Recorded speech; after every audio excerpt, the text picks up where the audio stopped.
explain that for you. So, the next talk, I'm pleased to welcome Leo Franchi. Franchi. He's an Amarok developer now working for KDE and both.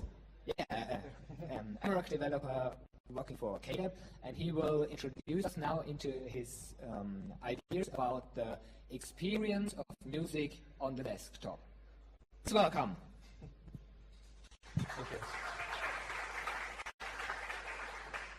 Thanks. So, very briefly, to give you a quick outline, I will be talking about what I think, or where I think of music on the desktop is going, and how I think KDE, or how I think Amarok and other various KDE/Qt projects are going, and what I think we haven't been doing well enough until now, and so how we can improve things. So to get started, the kind of programs that we have right now that we use to manage our media, be it Amarok or a Juke on Juck, how we pronounce it, on Linux, on KDE, Rhythmbox, Banshee, iTunes, all those. They're essentially a way to visualize our collection of music that we have on our computer. They're very simple, but really their goal is to help us manage and work with our own collection of music. And so that's kind of what they're all focused around. And I just want to give you a quick few slides to show you how different programs approach this, but to also underline the fact that they do all share the same basic metaphor. So just quickly, this is a Windows Media Player. I pulled these off the internet. I don't actually have Windows, but it's very straightforward. When you browse your library, they're trying to replicate the experience of looking through your stack of CDs at home. It's kind of like they're transplanting the same idea into your desktop.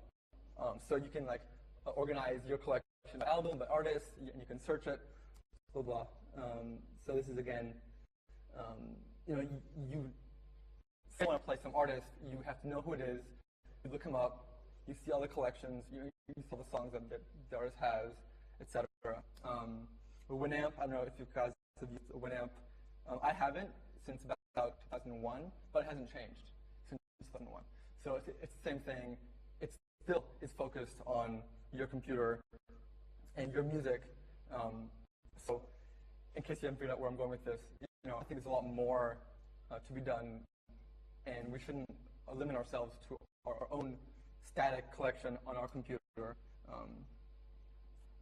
So when we use a media player, like Winamp, like iTunes, like Amarok, like Rhythmbox, we don't expect to find new a journey of discovery, of exploring what we want to hear. It's more just, I need to play some music for my background, or, I want to go code for a while, so let me play some of my something, It's very static. It's very closed. So, yes, that's iTunes. So essentially, you have these two kind of walled gardens. You have a media player, which is on your computer, it plays your music, and you have the web. You have all the cloud services that we've come to use or not use, depending on your position. But there are plenty of web music providers, I guess, companies and sites that allow you to store your music, search for new music, find stuff that you wouldn't have heard about before. There's a lot of music in the cloud. And that's not at all exposed in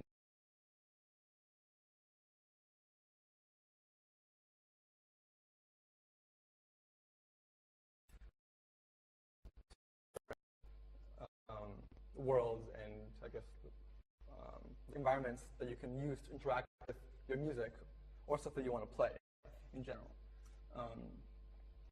So you manage your own music in Amarok or in iTunes, and you have your whole complicated system. take care of your tags, and you make sure that you can find your music at the right time, and you spend a lot of time organizing it and managing it and making sure that you know what you have and that you can play it properly. And then you can do that whole thing all over again online. For example, there's a service called Grooveshark. I don't know if anyone's used it, but yeah, and listen, you can upload your songs there, and you can also search for songs other people have uploaded, and you can compose your own playlists online, and you can play them. I mean, I've used them for parties before, just because if I don't know what I'll have when I go to like my friend's house and I want to play some music, chances are I'll find this song on Grooveshark. So it really kind of duplicates what you expect in a media player in your web browser. But it's still totally separate in terms of like where the songs are coming from. You have to play them off the web. Say you own the songs. Say you have a song that you want to play, but you don't know you have it, or you forgot that you had it because you have a lot of songs. Even though you have that song, if you're on Grooveshark and you play it, it'll play it for you from the site. If it were smart, it might know that you actually have that song too and just play it from your own computer, but it can't do that. So essentially, at least what I see the kind of best integration with the web that we have in media players right now is through music stores. Of course, the iTunes store is the most famous one in terms of like size and breadth, but I mean, Amarok too has a built-in Magnatune store, and you can browse Hamendo, and I know a lot of the open source media players on Linux have support for Magnatune. But these are all very limited ecosystems still. You aren't meant to use that as your like library or as a way to explore music. If you don't know what you want and you want to explore the Magnatune collection, it's kind of hard. It's possible, and the website's actually pretty good. But I mean, you can explain more if you want, Nikolai, because you worked for them for a while. But it's not designed to really help you manage your collection, and it's still a very small subset of what you could do. But in any case, I mean, we've all seen the trend towards web services in all domains, from media to the office suites and mail and stuff. And the same is true for music. Our music is leaving our computers for the web, even if for us it's not, because we're hardcore geeks and we like to control all that we can essentially about our own life and computers especially. But I think the trend is definitely to go toward the web, to store more stuff in the cloud, even securely. I mean, like stuff like OwnCloud, this new open source KDE sponsor, I guess, because Frank started it, kind of cloud service that you can install on your own computer. Say you have your own server and you really want to store all your stuff up there. It's safe. You've checked it out. It's still not very well integrated with your desktop, and there's been some work that's gone into that, but it's really, I think, lacking. So there are a lot of services that, I mean, even we use, at least all people who I've talked to in this conference, use stuff like Pandora and Last.fm, which have very good features. They really provide value. You can tell them, oh, like, play me more stuff like this. Play me something that I would like. Play me, I don't know, but play me something, and they will figure out for you what you want to hear. Or they'll try, at least. They often fail. But, and also, it's pretty unclear, I think at least, for a lot of these web services, Pandora, Last.fm, especially like Grooveshark and Spotify is very common, if they're actually like long-term profitable or stable. I know they have had some problems recently with cash flow issues. I don't know.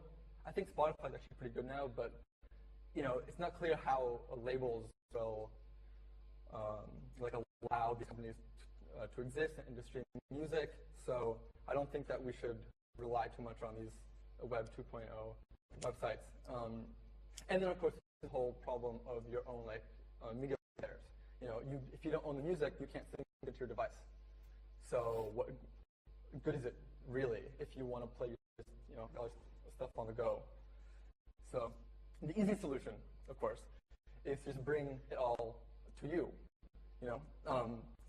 To not limit ourselves to this kind of online environment.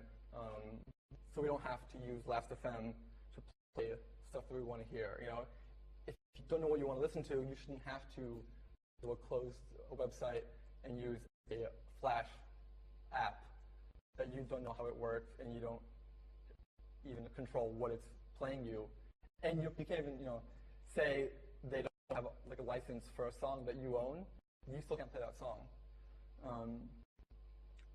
So I think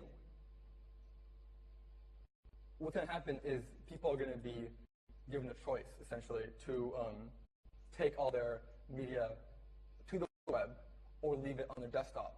Because no one wants to try and manage 2 collections or keep track of 2 sets of music and playlists and friends and all that we can do on the web but can't do yet on the desktop.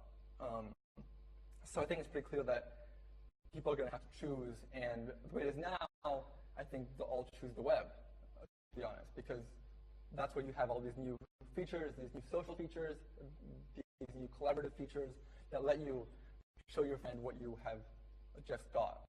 Say if you're both on Grooveshark or some web service that someone will write, you can just show your music and say, oh yeah, this is a really cool artist, please check him out, and then buy his album if you like him, something. Which is not really possible now with a client player like Amarok or like Banshee or iTunes or whatever, closed open source player. So I think to keep these users, we need to really bring the web to the desktop, similar to Project Silk, which I don't know if you guys have heard of, but it's this KDE project that is essentially trying to reintegrate the web with the desktop, but on a more kind of broader scale, like Plasma, trying to integrate more rich web stuff into Plasma so you can use it better. Similarly to that, I think we need something similar from music, and it's not that far off, and it's not that hard to do. But say we were to have this, then we're stuck with the next problem, which can be very simply shown by this. There's just too much music out there. There's too much music now, and there's more being created every day than we can possibly keep track of. There's just simply so much music that's being produced, and that has been produced, that we can't know what's there, and we can't be expected to keep track of that. And what's more, we can't know what we want out of it. It's kind of like a needle in a haystack. I'm sure that there's stuff that I haven't found that I will love somewhere on the web. And maybe even my friends know about it, but they haven't told me or haven't thought to ask them, and I'm not going to find this. So we're stuck with the problem of what do I want to hear? Because for me at least, I think that there's always more music that I want to listen to. I love hearing new artists. I want to explore. I want to find new things to listen to, but I'm not really sure where to start. And there's just so much out there. We need something to help us find new music, help us narrow down the options and the innumerable possibilities. There are quite a few services that do this. Clearly, Last.fm and Pandora are 2 good examples. But there are quite a few approaches to this problem. For example, Last.fm uses aggregate user data, so you know what you listen to, and then you also know what half of the rest of the world listens to, and so they can try to figure out what else you would like. This is called a collaborative filtering, which is not actually a very good way to do filtering to try and find music.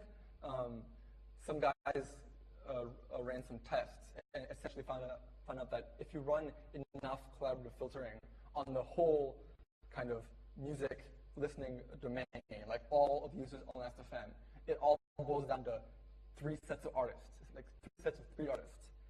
It's kind of like the heart of these enormous listening networks. So they're only good for very popular artists. essentially. So like if you like some like random obscure band, there isn't enough information in the listening history of everyone to be able to really help them find you some other obscure band that you would like.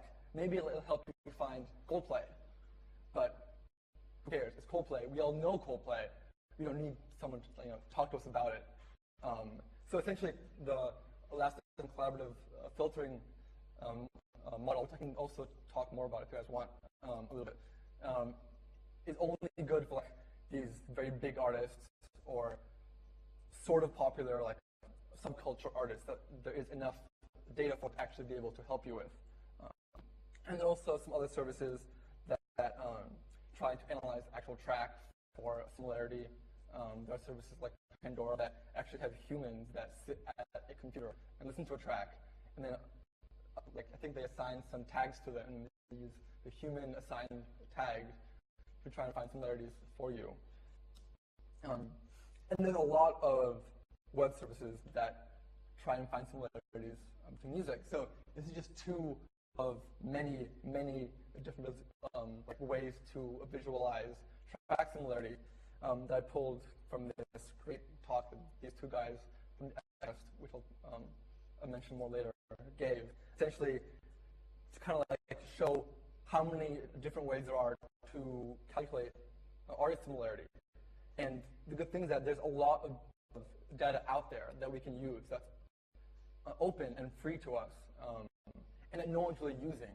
I mean, stuff like from the most basic, what is similar to this artist, to more complicated stuff like how much is this artist talked about right now on the web. You can have that as a number. You can say this artist is more talked about right now than this artist. So if you want to play current popular, samba artists, like you could build something that would tell you that with the currently given information out there, which is pretty cool, I think. And there's a lot more info, such as like what's like talked about, like news about an artist, blogs that people have written about artists, like fan sites. All this info that there are people that are reading it and compiling it, but not humans. There are, I'll talk more about the Equinest, but they essentially have a lot of fast systems that read all that they can about everything involving music, and then they actually expose all this to us. So they have an API that lets you, ask anything from like song info. Like acoustic pieces of song to similarity to current talked aboutness and like other random things. So we all want our own DJs. If we could have someone in our computer just like play us what we wanted to hear right at that moment, that would be awesome. And for me at least, a lot of what I do is try to, be my own DJ and play and kind of start something off that I know that I would like to hear for like the next 4 or 5 hours, And it's pretty hard, and it takes a lot of time, I think, more than I want to spend on it. I don't want to spend like 10 minutes maybe trying to choose music. I don't want to spend that, even small amount of time, even that small amount of like brain power that takes to work out, I really want to hear this, and then scroll through my collection and say, oh yeah, this is actually pretty similar to that, so, totally good afterwards, and then, spend all that time to compose my music, which sometimes, it's great when I want to spend time doing that, but if I don't, if I want to start working, or if I want to start a party and I just like need some music, then I don't always have that kind of time. So yes, we can be our own DJs now. We can go online, we can read reviews about music, we can try and be on top of the whole scene and read all the blogs about new upcoming obscure artists that no one's heard of, just so we can be cool and show off to our friends what we know about cool new indie music. It's all out there. And we can also of course go to stores and browse CDs, and the problem is, for me, I think if we can lower the barrier to doing this sort of thing, or if we can bring this knowledge to us instead of us having to go out and look for it, that would greatly increase our enjoyment of our media. So these are just two small screenshots. On the left is Emrock. On the right is a plugin for Songbird. Both of which do similar things. On the left is the Last.fm. No, sorry, it's the Econess Similar Artists bias. So essentially what that does is it will ask Last.fm, or in this case Econess, for songs that are similar to what you're currently playing and queue them up later. We've had this feature, for a long time now. I think Emrock 1.3 or something first had this feature with Last.fm, but it's all trying to solve the same problem of start with this song and then go and run with it. And the same thing for the one on the right. It's actually a plugin that acoustically analyzes the tracks in your playlist and then tries to match it with other tracks that you have that have a similar acoustic, whatever, some algorithm, and play you more songs that you would like, based on that. So there are some things that are trying to, I think, start leveraging what we can do with music, but it's still very limited, This is iTunes, their Genius plugin. I don't know if you guys have ever used iTunes or used Genius. I haven't really, but I mean, it's very similar in its scope. It actually comes up with these stations. It tries to analyze your whole library and be like, oh, you have a lot of pop rock, or you have a lot of jazz, so here's the jazz station. And so it plays you a radio station from your own music, essentially, based on something. Of course, it's closed source, so we have no clue how, but they do something along those lines too. And of course, for them, it's all selling music. If you browse the iTunes Music Store, they work very hard at giving you recommendations about other songs you don't want to listen to, because of course, they want you to buy their songs. So they're pretty good at that. They're pretty good at trying to find new music that you would want to buy.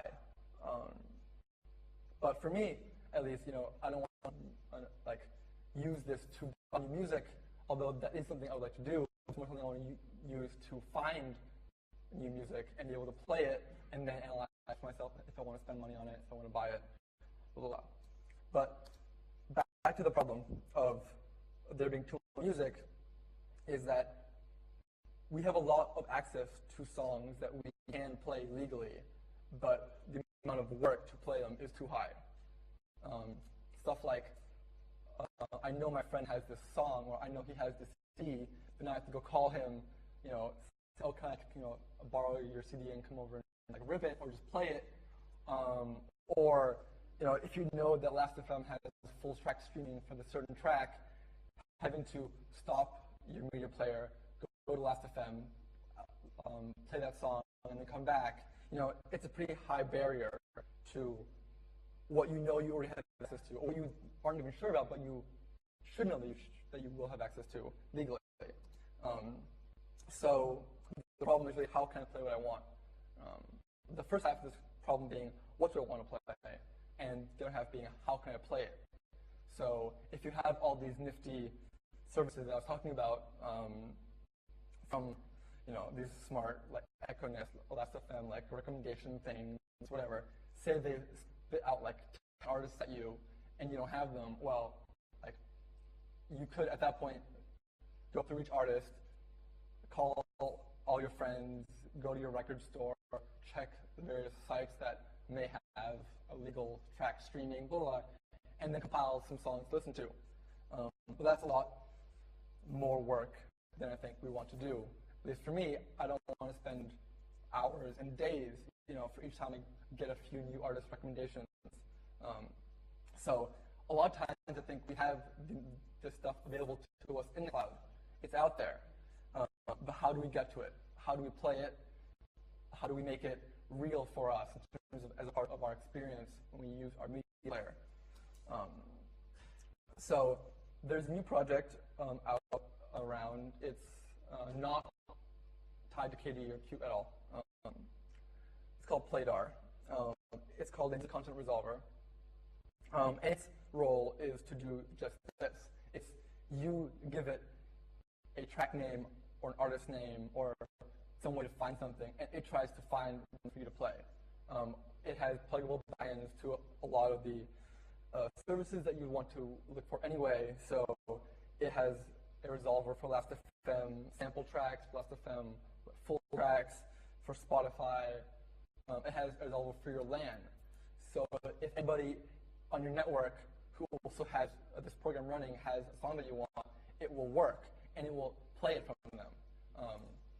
So it runs in the background as a daemon. The point is to help you find your music, which is, I think, more important as there are more and more ways to find music, to more and more sites that provide music. Say you have a YouTube resolver for Spotify, for Playdar. I mean, that opens up to you a vast library of music that you wouldn't otherwise be able to play. You could always go to YouTube and search for a song and play the video, but if you have that built into your player, that adds a lot more value, I think. It crowdsources the problem of how to play what you want to play. And so making and finding music, really needs to become more integrated with our desktop, with our normal media players, if we're not going to lose people to the web for good, I think. So there is a proof of concept summer code student working on Playdar support in Imrock. And a lot of the cool things that we want to do with it is stuff like, well, first of all, if you ever search your collection, it should just show up with any answers, with any tracks that it finds. So that means, say you run Imrock at your office, if any of your colleagues in your whole office has that song, boom, it's there for you. And you can play it, and you can use it, and it seems to you as if you owned it. There's no difference in how you manage this whole kind of peer-to-peer library of songs, except for that it is actually not on your computer, and you aren't actually playing it from it. You're playing it from your friend's computer. And there are many ways to, I think, leverage this. I mean, KDE as a whole, imagine if wherever you saw a song name or an artist name in Plasma or in Conquer or whatever, if you were able to, say, choose it and then play it, if you had access to it through any of these many pluggable website searches that Playdar will get you. There are a lot of possibilities that I think open up if you're allowed to, at that point, kind of turn any song link, not even link, but any song name that you see into a playable link. I think that will really add a lot of value to your experience. And so I think really where we're going with media players is, social is really, like the current keyword that we want to use for all these cool new hot technologies. The social web, the social networks, and whatever. But I think the same thing is true to a certain extent for media players, in the case that you want to be able to share your songs with all your friends. You want to be able to share your songs, share all your playlists with your friends. If you spend time crafting this great playlist, you want to be able to say, hey, this is a cool thing that I made. Please play it and see how it is, and if you like it, and whatever. And just being able to do what becomes more natural to us in our media player as well, and being able to use the intelligence of the web to be able to inform our playing decisions, to be able to help us choose what to play and how to play it. The media players are, like a lot of our apps on our computer, are very monolithic, and they serve their one purpose very well. But we can open it up, we can do more with it, and there are some projects that are trying to do this. Some cute projects. They're not KDE focused, but one that I'm talking about essentially does this. It's a media player which is designed from the ground up to help you share your music, your friends. It connects to your Jabber list of friends. So if you're on GChat or if you're on some like a KDE Java server, it will connect to all of your Java friends. And if they have this, it will see them and it will talk to them, and you will see your friend right there, and you will see his tracks or her tracks, and you will see her playlists, and you can compose your own playlists out of your songs or their songs or both, and you can share your songs with them, and there's no setup. You open it and you see all your friends, and they are there as a collection, as fully native media sources, which is great. It's not quite functional yet; it's still pre-alpha, blah, blah. But this is the way that things are going, and I think MRock as well will be able to leverage this. But that's pretty much it. I just wanted to, give my quick thoughts on where things is going. And I do think that KDE will be able to use this to improve the media experience that people have, I think, every day. So, yeah, questions? You first, and then Nikolai.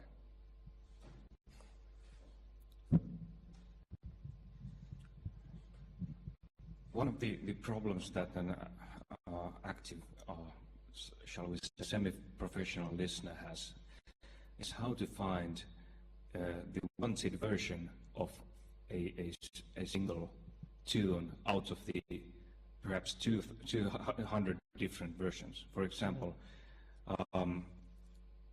if I look for a certain recording by Jimi Hendrix of a certain tune, the present system of metadata don't support this kind of activity. And I think this is essential if we want to broaden the user base towards jazz enthusiasts, and especially those who listen mostly classical music, because there you only have a few pieces of music compared to popular music, and the thing is what differences in the recordings are, and this is something that we really lack at the moment. Yes, I agree. There's definitely, I think, the whole kind of tag system that we have today is not geared towards classical or jazz, and it really, I think, fails to properly address the problems. We've had the problem in MRock in how to manage compilation CDs, classical CDs, like releases, like re-recordings, all that.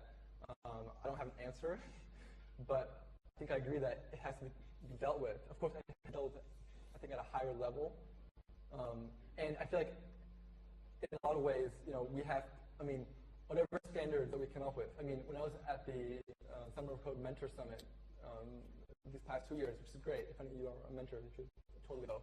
I was talking with the guy who runs Music Brains. And they have that exact same problem. They want to index everything, and how do you index it if you can't tag it, if you can't identify it? So I think you're right. We do have to solve it. I don't know how, really. More questions? Nikolai and Richard, and then you as well. Let's start here. Okay. I will come to you then. I'm an audiophile, and so I've got a big stereo system, and you're talking about getting music onto your portable, and maybe you listen with small headphones, but to me I need the architecture in my house where MPD is the closest match to what we need. So to me the architecture of the future would be the client server within my home, as well as it being connected to the web. Because you're not, with AMRock, it's just the client. Have you any plans to split it into a client server system like MPD? Well, I think you can solve that problem. We don't have plans now to do that. But at home, I also have that same problem as you. We have a media server attached to our desktop, to our stereo and TV system. And we actually use Apache, unfortunately, which is this web media program. But I don't know. I think there has to be some standard for. I think although it would be an MPD backend for Phonon, for example, that would be enough for you to put wherever you want the output to be, and then put your input wherever else you want it to be, and then just stream it. I don't know how feasible that is. I don't know anything about phonon really, or MPD. So, but I think that would be the way to go for that. Yeah, and that'd be really cool to be able to play anywhere, and have it be like what KDE sees as your output. You know? Well, one question and one general comment. One question I've been asking a few times with you and some of the Pladar people and others is, do Pladar actually allow you to browse stuff? Yes. It does, because... It doesn't right now, or the underlying version doesn't, but the new version does, and I've used it, so it does, yeah. Okay, so that's a nice and easy answer. Right. I mean, so the new version is also a client, and it has a GUI, and this is what I was mentioning before. So the kind of social part of it is built on top of the browsable collection model. Okay, because the old version you had to input the artist and the track, and actually finding stuff with it was extremely difficult because you had to know exactly what you were looking for. Okay, and the other comment is, and this is about the whole, we want to move our content to the web thing. As you mentioned, I've been working for Magnet for a while, and one of the things we've done over the 2.5 years I've been working for them is implement a new membership system, and basically moving away completely from selling single albums. And the original thesis we had was that people don't really care where their music is as long as they have access to it all the time. So we implemented 2 types of membership. One we called streaming, which is basically you get access to all our music for free, high quality, no ads, nothing. You can stream whatever you want. And one called download, where you pay a bit more and you get the same stuff in streaming and you get to download everything. And overwhelmingly, as in 95% something, people chose the download option and downloaded the hell out of a site because having it available on the web is just not the same apparently as having it available locally. Perhaps because they want to copy it to devices for whatever reason. So I think perhaps, I know there's anecdotal evidence, but perhaps it's a bit premature of announcing that people don't care anymore and we're moving everything to the web, because we thought that was what was happening, but the behavior of the users proved something else. Fair enough. Yeah, I don't know, but I mean, I hope not. I hope you're right. Because I mean, I'm like that too, but I don't know. We'll see, I guess, how it shakes out. So, anything else? Yeah. The media. Are there any considerations about digital rights management?